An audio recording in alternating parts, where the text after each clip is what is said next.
Journaling is a fantastic tool. It can basically improve any area of your life, everything from your relationships, skills, your productivity, and now what I want to talk about today, your happiness. Because today I want to tackle the all important topic of how you can use journaling, a very powerful tool, to now increase your happiness. I've tried a lot of different journaling techniques, and I've compiled a list of the ones that I thought were the biggest bang for your buck, and I've arranged them from easiest to do all the way to hardest. Hey guys, I'm Soma, and I want to improve every area of my life, and happiness is one of them. It is key because if you're not happy, then honestly, what's the point? So then, kicking things off with number one, and that is stream of consciousness journaling for happiness. This one is first because it is by far the easiest. All you really need to do is just write down whatever you're currently thinking. Whatever things that you have going on in your life every night, you want to write them down. And this is huge because your brain is kind of a stress machine. It has all of these loops of different worries, of different things that it needs to get done. And one of the main things that I found is whenever I'm going to bed and whenever I am about to fall asleep, it starts to run these scripts of, oh no, you need to get this thing done tomorrow. Oh no, you need to get this thing done tomorrow. Oh no, you have all of these things that you didn't do, all of these worries, all of these stresses, all of these anxieties. And what I found is just by getting up and spending 5 minutes writing these out, just whatever it is that I was thinking at the time. I'm worried that I'm going to be doing bad on this test. Mostly what you're doing is you're telling your brain that it's okay, I got this, you can stop worrying about that. Or more specifically, you're telling your subconscious to stop looping it because you now have conscious effort over this. Guys, if you're going to do anything, do this one. It is the biggest life changer. Even writing things out on a whiteboard right before bed makes a tremendous difference. The second way that you can journal to increase your happiness is what I like to call, why am I great journaling? This is the exact thing that you are thinking of right now, and it sounds so silly, and I thought it was so silly, but it works so well. Basically, what you're going to want to do is either at night or the morning or both, you want to write out 3 to 5 things that answer the question, why am I great? This could be anything from I'm good at sculpting, to I have a great sense of humor, to I have a great taste in music, to whatever it is that's positive about you. And this will essentially get you to play a loop of why you're great again and again and again. And you're now programming your subconscious mind to believe these things. Because as of right now, you likely have a lot of not the best scripts going on in your head. But with this, you're able to start replacing some of those negative ones with positive ones. And you're able to kind of balance things out to make you significantly happier. Now, the reason I'm separating these is because why am I great and what am I grateful for are two different things, and they're kind of one level above the other. If you can, I would say start with what am I grateful for, but sometimes you just want to be selfish and you just want to say why you're great, because it's a lot easier to say I'm great than what am I grateful for, because all of a sudden you're moving away from I have great hair to I'm really grateful for that one guy that punched me because it really made me realize this new epiphany that changed my life. Because now you're getting so much more meta, because now you can be grateful for negative things. And that's what I kind of encourage you to do, is start taking negative things in your life and start shaping them to be, what am I grateful for? Or why is this thing that happened to me a thing that I should be grateful about? And really write that out. write out, I am grateful for that guy that punched me in that bar because it made me realize XYZ. It made me realize that I needed to work out more. It made me realize that I was out of shape. Whatever it is, you want to take all the negative things in your life and you want to say why you're grateful for them and therefore reframe them to be a positive thing. So now you're essentially picking out all of these negative things and you're turning them into positive things. But at the same time, you can still pepper in a few, I'm grateful for my head of hair. I'm grateful for all of these things. And then while you're writing this down, really let yourself feel the emotion of being grateful. Really let yourself actually be grateful for all of the actions that are in your life. Because basically, if you can be grateful for the negative things, well, all of a sudden, you can be really twice as grateful for all the positive things in your life. And you're going to start to really see that you're turning your life around if you just start out with gratitude. However, it is significantly harder to be grateful for something than just to tell yourself that you are positive, and that is why this is slightly higher. It's a great segue to the next and the final way of journaling, which is the most important kind of journaling. It's the one that brings true happiness. And that is why the final way of journaling I have dubbed the inner happiness journal. Because as of right now, all of the levels below, and all of them work, and all of them are great, and you probably should see if you can incorporate them, have been doing one thing, and that is kind of pushing things deep down and kind of surface level making you happy. Because let's actually analyze the theme of the last few ways of journaling. Most of them, up until the very last way of doing gratitude journal, have done one thing. They've essentially pushed whatever it is you're stressing and whatever it is you're negative about down, but they haven't really eliminated it. It hasn't really caught up and actually unrooted all of those problems, and they haven't eliminated the source of this bad thing. And whenever you're not journaling, you probably will notice that you're slipping and your mood will go a little bit further down. And that is why this last and final way of journaling is so important. It's because it deroots all of those negative things. Now, this type of journaling is not easy. It is actually significantly harder than what it may appear. So whenever you guys first start to do it, really kind of give yourself a little slack because it may not work the very first time you try to do it. But I promise you, if you do it as I described, you will gain a level of happiness that I don't think you can gain from basically any other type of journaling, or honestly, most other types of activities that aren't drugs or alcohol. Now, if you guys haven't watched my last video, which I really strongly encourage you guys to do, but by all means, you don't have to, let me quickly summarize for you. Essentially, in that one, I laid out my reasonings behind why you're unhappy. And the reason you're unhappy is because you have this happiness score that has been corrupted through a lot of programming.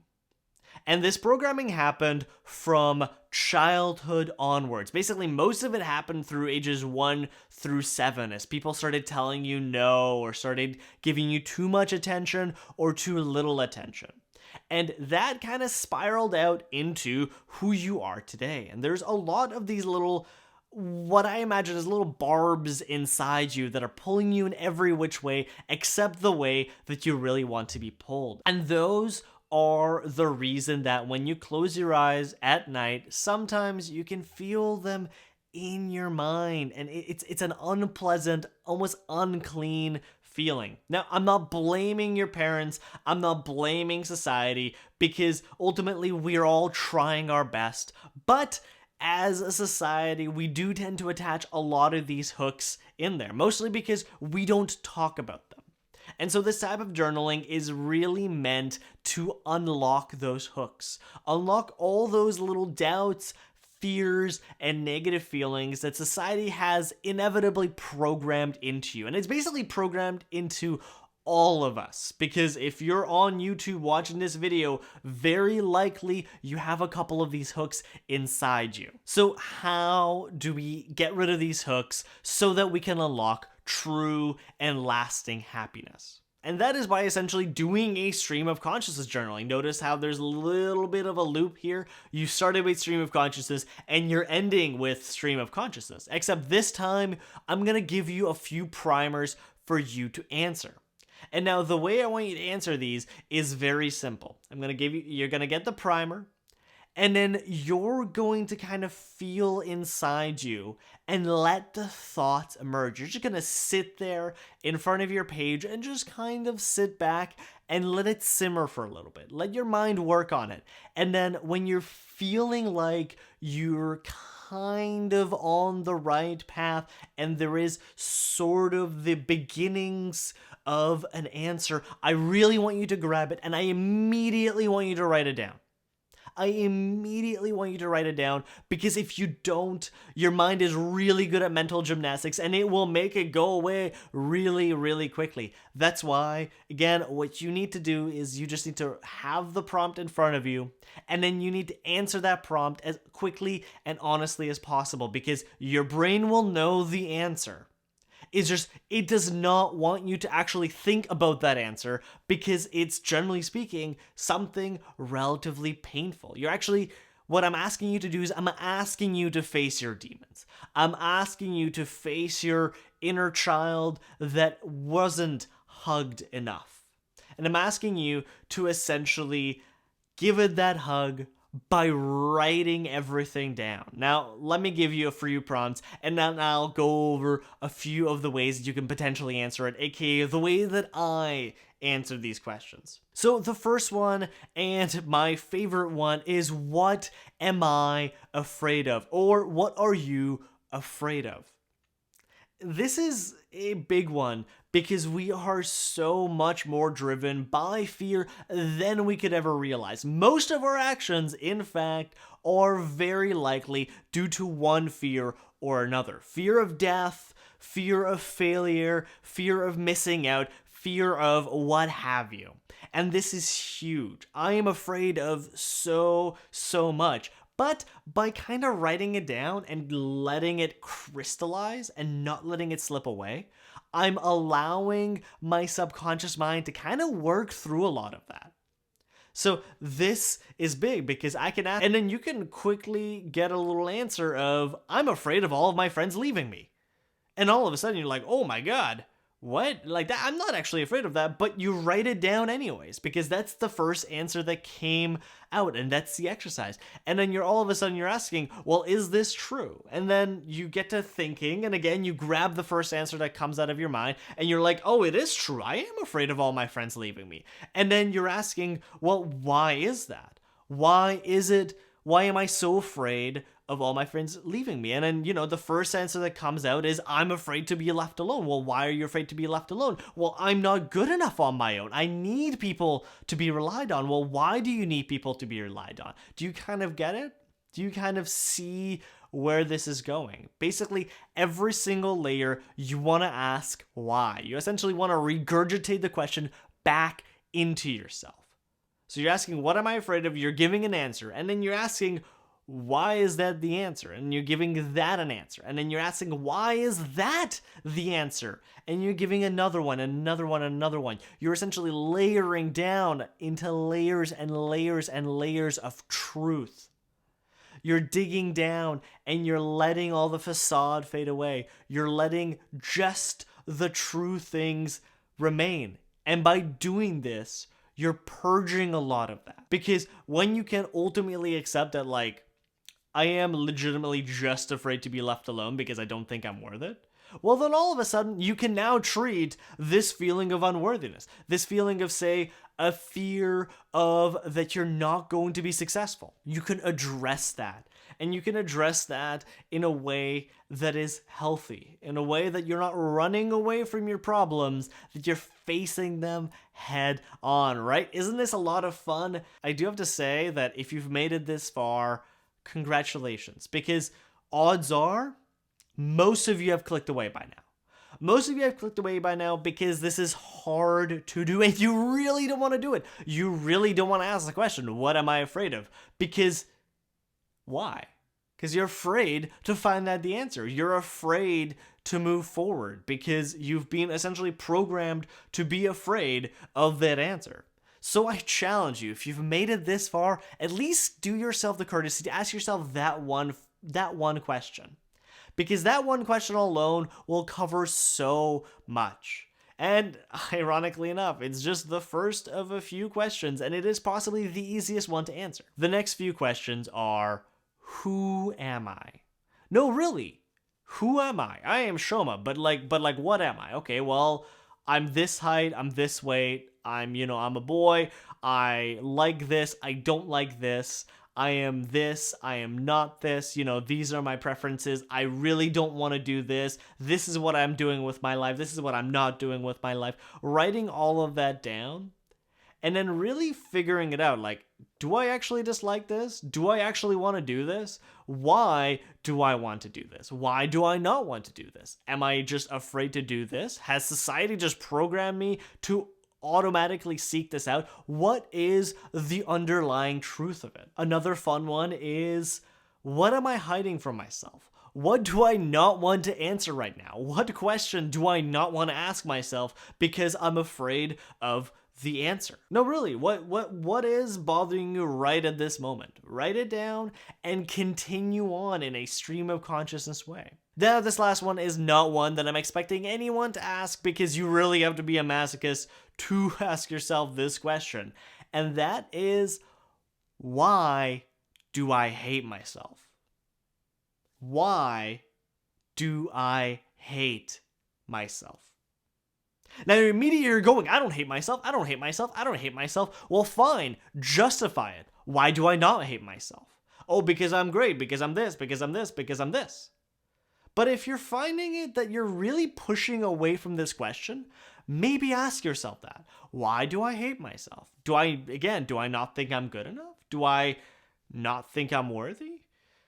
Do I actually hate myself? Is this something that I really am confronting right now? Now, this is not one that I'm actually expecting anyone at all to actually ask of themselves, but it's the one that helped me the most, so I just had to include it. If you've made it this far, please consider hitting that subscribe button because there will be a lot more of these videos coming to you your way. I really hope this video helped you guys out. The knowledge in it really made a difference, so I really hope that it does for you as well. Thank you so much for watching. Once again, please consider hitting that subscribe button, and I will see you next time.